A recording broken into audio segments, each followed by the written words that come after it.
Welcome to What's the Scenario with PLRB, where we explore claims and coverage scenarios relevant to insurance professionals. I'm Brendan McLaughlin. I'm Mike Brode. I'm Tim Heffler. All right, Tim, what's the scenario? Today, it's a murder mystery. A wealthy high society couple lived in a mansion on the hill. They threw a lavish party one night, inviting business magnates, politicians, and the well-to-do. Next morning, their bodies were found in their bedroom, poisoned, and jewelry was stolen. This was front page news for several weeks, and everyone in town was gossiping about who done it. Eventually, the Mister's mistress was arrested, awaiting trial. The estate is sorting out the financial affairs, and one thing they did was submit a claim under the couple's HO3 policy, ISO 2011 edition, for the jewelry theft. They also tacked on a claim for diminution in value because the home is not going to fetch the same amount at auction due to the stigma. Question: is there coverage for the reputational diminished value of the home? Wow, All right. that's an exciting story, Tim. I love it. We've ever Yeah. had such a cool, exciting story. Yeah. But first, Oh, we can't forget our trivia question. but of All course. right, let's do it. Okay. In the original board game Clue, Oh, yeah. All right. name the 6 main characters, or as many as you can. Tim Curry. Who did you say? I said Tim Curry. No. You got to get one. Oh no, I can. You want me to rattle some off, or you want to go first, Mike? Oh, rattle them off. Well, Colonel Mustard. Mm-hmm. Yeah. Miss Scarlet. I think. Yep. There's Mrs. Peacock. Yep. Mr. Body, does that count? Well, he's the one that died. That died? Oh, I didn't know that person who died had a name. That's interesting. And what other colors are there? What do you think of, Mike? The only one I knew was Colonel Mustard. Oh, Mrs. White, maybe? Mrs. White, Yeah. I think you got 2 more to go. We got blue. One's we got red. Tell me when you want a clue. Oh, Mr. Green in the suit. Yep. One more. Oh, colors. Uh, The color is a purplish. oh, Mr. Mauve. His occupation is involved with universities. oh, Professor Professor Plum. Plum. Yes. Professor Plum. Yay. All Thanks, right. Brennan. I Professor got Plum, 2 out of the that. stock absent-minded professor who rolls last. All That's right. awesome. Wow, Brennan, you Good job, really, Brennan. Yeah. you He's must quite be an avid clue player. the trivia master. Yeah. Oh, I'm a big fan of the movie and the scenario too. Okay, so this is kind of an odd claim, I think. It's the You think? the diminution in value in the house. It's not totally off the wall because we know that, especially in auto and liability, this is more of a thing. Don't hear about it as much in the first party property claims, but the idea is that even after the property is fully repaired physically, its market value is less than it was prior to the loss just because of the stigma. Yeah. The idea that, especially if everyone was talking about it and it was this big thing, that people maybe don't want to buy a house where some sort of gruesome murders happened. So when we have a loss, we know that we pay for the least of these 3. And there's a lot of policy language there, but the least of the 3 is basically the limits, replacement cost, like, kind, and quality, or actual amount spent to repair or replace. And this is typically tied with the physical damage. So the argument usually against diminution of value is that the policy covers physical loss, but not consequential losses or economic losses. And the policy covers the physical repair, but not diminution in value. Yep. And the other side would say, but wait, the policy doesn't say we can't pay diminution in value. And maybe the insured isn't fully made whole if they don't get recovered. So can you take me back? Did you do auto claims back in your day? I'm sorry, Tim. I was speaking over you and I didn't hear the question. My apologies. Oh, I just asked if you used to do auto claims back in your adjusting days. Way back early on in my career, Tim, I handled a few. But yeah, diminished value was something that never cropped up until I got into the 2000s-ish and started in Georgia that I was familiar with there. They had a pretty cool formula that figured it out. It was okay.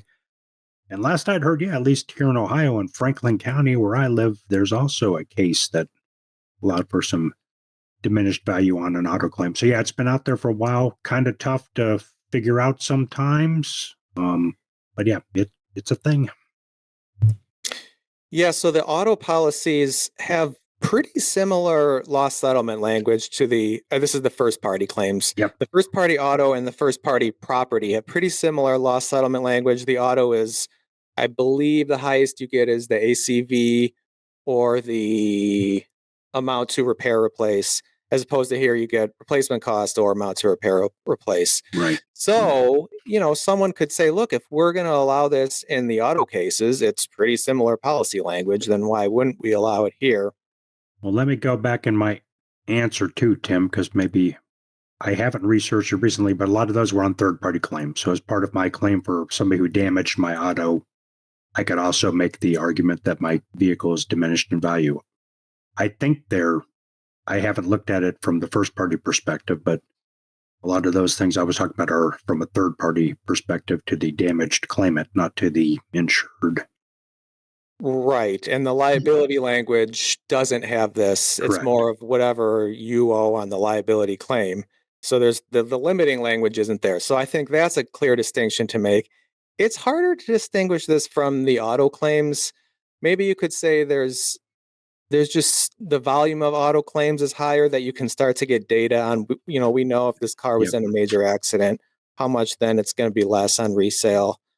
Whereas in this claim, how are you even going to set a value on this unless you put maybe a real estate agent, put them up on the stand and testify, they can come up with some sort of number. Mike, I like that you brought up Georgia because they've been the trailblazer here.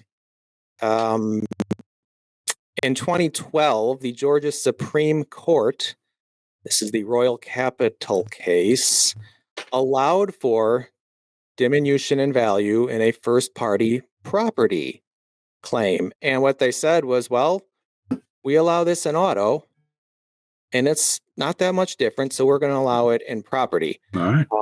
There's more courts around the country that have said, no, you get the physical loss and you're limited to the physical loss. But Georgia's a big exception. Another issue here. Wait a minute. I thought we needed direct physical loss to even. That's what I was going to ask, Tim. Yeah, we pay for direct physical loss, not this crazy economic diminished value stuff. That's not direct. What's going on here? And they didn't use a lead pipe, so there's no blood. Exactly. It was the poison, so. Yeah, and the blood is a good point because I do think that would change it. Because then, okay, we're going to put the pollutants exclusion aside for a second because that's a whole other mess and we've already talked about that. But let's just say you had a blood cleanup claim that was covered. Probably not going to be too much. I don't know how much the restoration people charge for a blood cleanup, and then are you going to then use that and then say, now we have a physical loss. Now that triggers this whole bigger diminution in value claim. Well, your argument just improved. In Georgia, you could definitely make the argument. Oh, and going back to that Georgia Supreme Court case, they never really said how you establish it. They just left it open and said, this could, but you need to give us some good evidence of why there's been a diminution in value, and then hopefully you can put a number on it. Otherwise, it's just speculative. Yep. So I don't know. Let's say Brennan, let's go with yours. Let's say we got the blood claim in Georgia. Well, can we make it let's make it a revolver, and that way you don't have to worry about pollutants. You just got bullet holes in the wall. Is that easier? Oh, you know what? A lot of people will say revolver would be an explosion. Oh, Coverage C peril, therefore negating the pollutants exclusion. Yeah, so trying to make it okay, easier. let's go. You Let's go with did. that You one. did. So, Yeah. Brennan, let's say you're the attorney and you're trying to establish a number on this. How are you going to try to do it in court? Yeah, that's really hard. You could definitely look at. I feel like if you look at like a real estate website, they'll often kind of guesstimate a home's current value. So even if someone's still living there, so there might be some kind of calculation out there.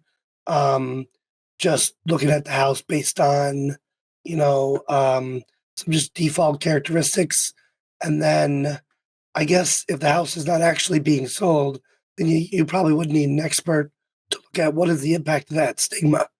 I do think, Tim, from my non-attorney standpoint, that you could probably get real estate experts because there have been sales of homes that the other ones that are always up there are the haunted alleged homes. So either you have somebody who wants that in the market or somebody who doesn't.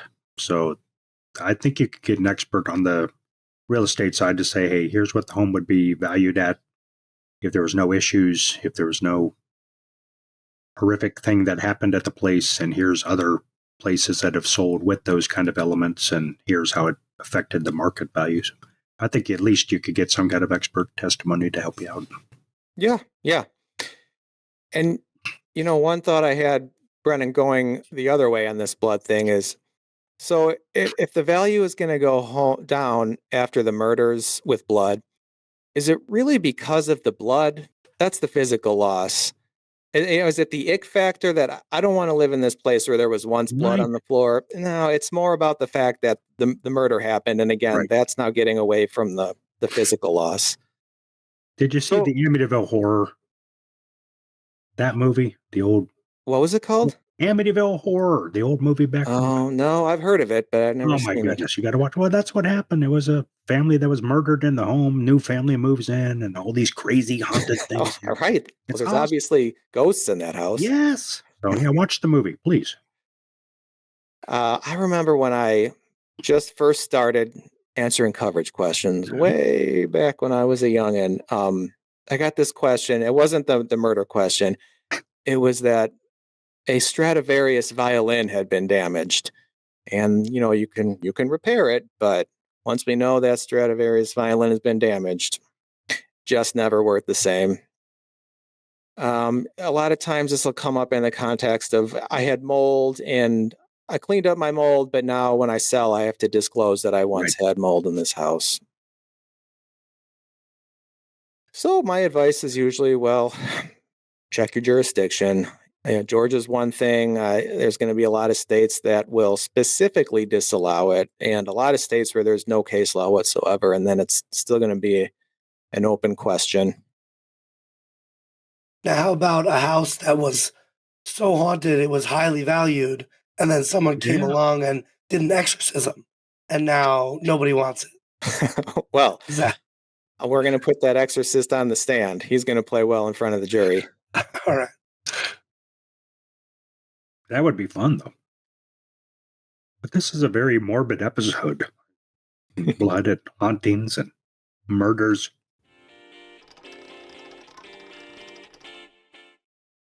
All right. So, Tim, what can we take away from this scenario? To recap, a wealthy couple was poisoned in their home. The estate wants to be compensated for the fact that the well-publicized murders are going to make the house less valuable at auction. This claim is not covered because there's no physical loss to the home in the first place. If there were actually some covered damage to the home that happened during the murders, maybe courts would still hold against coverage for the diminution in value because the policy only actually requires physical repairs, but a few jurisdictions, Georgia notably, might make an analogy to their state's auto insurance and at least entertain the argument. Fascinating. Mike, Oh, yes. where can an adjuster go to learn more? Well, they could learn and go and learn at plrb.org, of course. What's that say there? The insurance experts resource. Resource. Woo! That's cool. So check that out. We have FAQs on diminished value on first-party property claims, as well as one of my favorite coverage questions ever. Pet dog attacked the owner. There's blood on carpet. Is that covered? Read all about it at plrb.org. Oh, Brendan, will you share these fine things in the show notes? Absolutely. And there you'll find a recap of the key points for this episode and links to our social media. Don't forget to subscribe and rate us and give us a call at 630-509-8704 and leave a voicemail to share your adjuster story. Yeah. We'll see you Tim, next time. Oh, wait a minute, Brent. Tim, did this one come from a call that somebody called and said I had this cool case where people were murdered? Well, if that would happen, then we would have had a caller.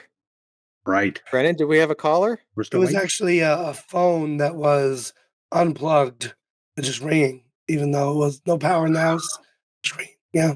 Okay. Was Well, I weird. got to keep making these up until someone gives us a call. Right. We need a phone call. All right. Well, we'll look for that. In the meantime, see you later, everybody. Bye, everybody. The views and opinions expressed in this resource are those of the individual speaker and not necessarily those of the Property and Liability Resource Bureau, its membership, or any organization with which the presenter is employed or affiliated. The information, ideas, and opinions are presented as information only and not as legal advice or offers of representation. Individual policy language and state laws vary, and listeners should rely on guidance from their companies and counsel as appropriate.